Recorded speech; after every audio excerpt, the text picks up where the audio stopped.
não só funcionou o ataque, mas o setor defensivo também teve uma boa postura. E eu digo que apenas no final do primeiro tempo que nós negligenciamos em alguns lances e acabamos dando um pouco de chance a ele. Mas pelo que se esperava, eu acho que o time se comportou muito bem por todas as circunstâncias que vocês sabem. Tá todo mundo de parabéns pelo empenho. A impressão que ficou foi o jogo do Santos.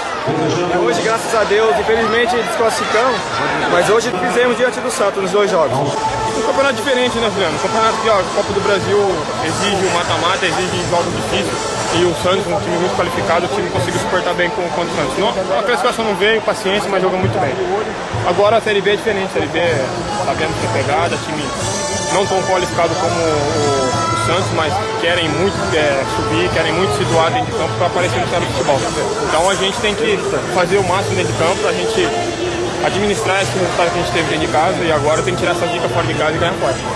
Eu estou muito feliz, como eu acabei de falar aqui, vinha batalhando sempre, tinha feito gol contra o Criciúma no Clássico, logo na minha chegada, mas o gol não estava saindo nos outros jogos, mas eu sempre continuei fazendo o meu trabalho e hoje eu fui abençoado com um bonito gol e agradeço a Deus por tudo que tem acontecido na minha vida.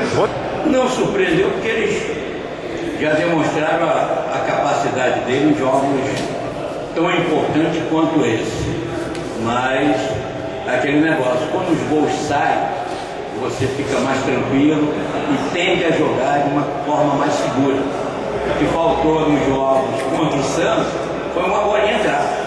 Aí as coisas seriam diferentes. Infelizmente, essa bola não entrou e por isso nós não seguimos na Copa do Brasil. Hoje, por ser um jogo inicial, que poderíamos ter um pouco de ansiedade, como a bola entrou cedo, deu a tranquilidade que o grupo precisava, consequentemente o grupo teve o jogo sob controle.